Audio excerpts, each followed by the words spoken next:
અમદાવાદમાં ક્ષત્રિય સમાજે આવેદનપત્ર આપ્યું। અમદાવાદ કલેક્ટર કચેરીએ ચાંપતો બંદોબસ્ત ગોઠવવામાં આવ્યો છે।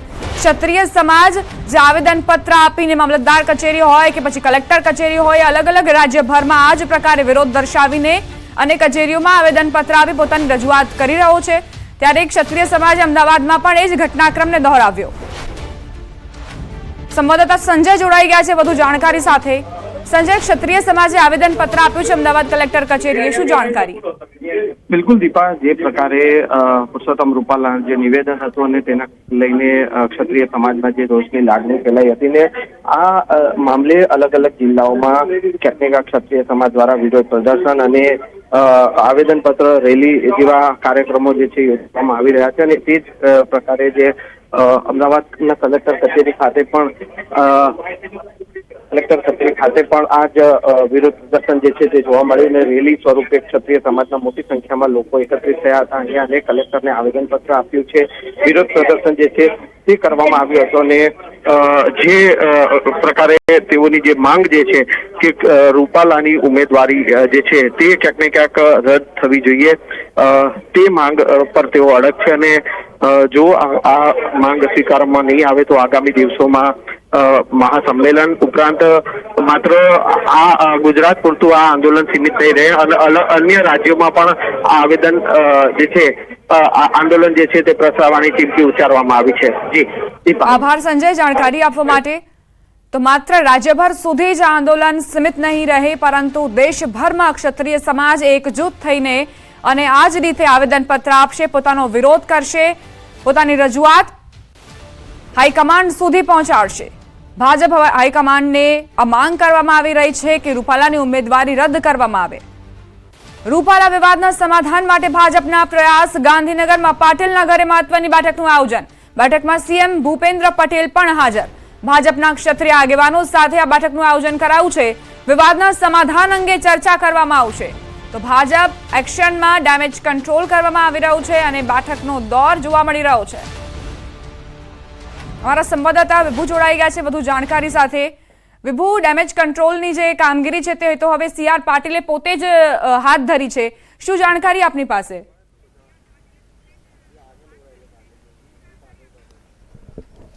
દીપા, છેલ્લા 1 કલાકથી સીઆર પાટીલના બંગલા પર બેઠક ચાલી રહી છે, જેમાં ભારતીય જનતા પાર્ટીમાં જે જોડાયેલા છે ક્ષત્રિય સમાજના આગેવાનો તે અત્યારે બેઠકમાં ઉપસ્થિત છે। આપને અહીં જે બેઠક ચાલી રહી છે તેમાં મુખ્યમંત્રી ભૂપેન્દ્રભાઈ પટેલ ઉપસ્થિત છે, સાથે સીઆર પાટીલ, પ્રદીપસિંહ જાડેજા, આઈકે જાડેજા, બળવંતસિંહ સહિતના ક્ષત્રિય જે સમાજના આગેવાનો છે તે પણ અહીં ઉપસ્થિત છે।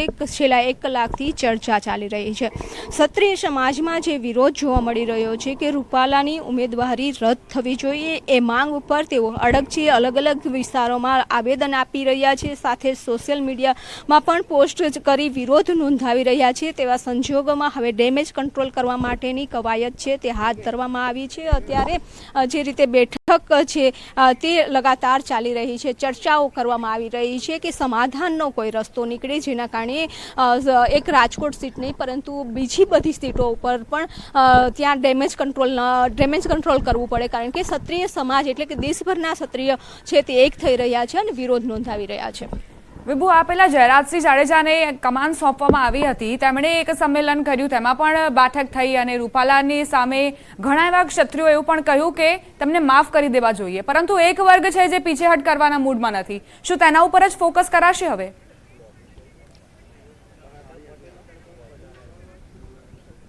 દીપા, બિલકુલ, કારણ કે જે રીતે બેઠક ચાલી રહી છે બેઠકમાં પણ ક્ષત્રિય સમાજના આગેવાનો દ્વારા જ્યારે રૂપાલાએ નિવેદન આપ્યું અને તે બાદ પણ રૂપાલા ખુદે ડેમેજ કંટ્રોલ કરવાનો પ્રયાસ કરવામાં આવ્યો હતો, ક્ષત્રિય સમાજના લોકોને મળ્યા હતા, માફી પણ માંગી લીધી છે, પરંતુ જે જયરાજસિંહ દ્વારા કે નિવેદન કોઈ એક પક્ષના આગેવાને કર્યું છે, કલેક્ટરના આવેદનપત્ર કેમ? તો આપ જાણો છો કે કલેક્ટર પ્રજાના પ્રતિનિધિ છે, સરકારના પણ પ્રતિનિધિ છે, એટલે લોકશાહીમાં અમારી વાત સક્ષમ કક્ષાએ, યોગ્ય કક્ષાએ અમારે પહોંચાડવી હોય તો એનું સૌથી શ્રેષ્ઠ માધ્યમ એ કલેક્ટર શ્રી છે। એટલે અમે આજે સમગ્ર અમદાવાદની ક્ષત્રિય સમાજની સંસ્થાઓ, એમાં આપ જુઓ છો મોટી સંખ્યામાં માતાઓ બહેનો પણ છે, યુવાનો પણ છે, અમે આજે કલેક્ટરશ્રીને રજૂઆત કરી કે કેન્દ્રના રાજકક્ષાના મંત્રી પુરુષોત્તમ રૂપાલા કે જેઓ હાલમાં રાજકોટ લોકસભાના ભારતીય જનતા પક્ષના ઉમેદવાર છે, એમને કોઈ સમાજની અંદર મત લેવા માટે સમાજ વચ્ચે વૈમનસ્ય ઊભું કરવાનો પ્રયત્ન કર્યો. એમને એવું કહ્યું કે રાજા મહારાજાઓ પણ નમ્યા ત્યાં સુધી તો ઠીક હતું, પણ એ અટક્યા નહીં અને સમાજની બેન દીકરીઓની અસ્મિતા ઘવાય એ રીતે એમને કહ્યું કે બેટી રોટીનો પણ વ્યવહાર કર્યો. તો હું મિસ્ટર રૂપાલાને પૂછવા માંગુ છું કે કયા ઇતિહાસમાં આવું લખ્યું છે કે અંગ્રેજો સાથે ક્ષત્રિયોએ, રાજપૂતોએ, રાજા મહારાજોએ બેન બેટીનો વ્યવહાર કર્યો? તો આનાથી અમારી લાગણી દુભાઈ છે. અને આપ જુઓ છો કે ગઈકાલે 20 જગ્યાએ આવેદનપત્ર અપાણું, આજે 10 જગ્યાએ આવેદનપત્ર આપવામાં આવશે. આજે 5 જગ્યાએ પુતળા દહનનો કાર્યક્રમ છે. ગઈકાલે 11 જગ્યાએ પુરુષોત્તમ રૂપાલાના પુતળા દહનનો કાર્યક્રમ કર્યો. અને જ્યાં સુધી એમની ઉમેદવારી રદ કરવામાં નહીં આવે ત્યાં સુધી ક્ષત્રિય સમાજ જપીને બેસશે નહીં.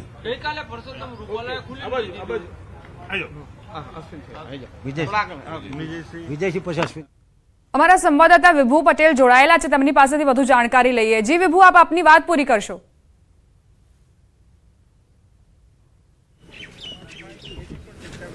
દીપા, જે રીતે બેઠક છે અને આ બેઠકમાં છેલ્લા 1 કલાકથી ચાલી રહી છે, હવે એ જોવાનું છે કે જે ક્ષત્રિય સમાજ છે એ પોતાની માંગ ઉપર અડગ છે, એટલે કે ક્ષત્રિય સમાજની માંગ પૂરી કરવામાં આવે છે કે પછી રૂપાલાને કન્ટિન્યુ કરવામાં આવે છે, કારણ કે ક્ષત્રિય સમાજ એવું કહી રહ્યું છે કે રૂપાલાની ઉમેદવારી રદ થવી જોઈએ.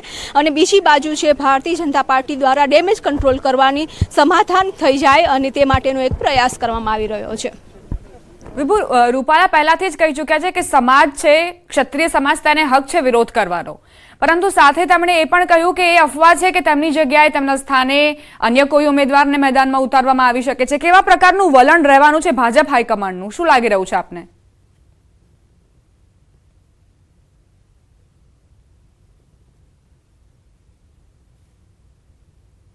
એવું બન્યું હતું કે જ્યાં ઉમેદવાર છે તે બદલવામાં આવ્યા હતા, પરંતુ અહીં રાજકોટની જે સીટ છે તેના ઉપરની વાત જ અલગ છે, કારણ કે રૂપાલાના નિવેદન ઉપર આખો વિરોધ થયો છે.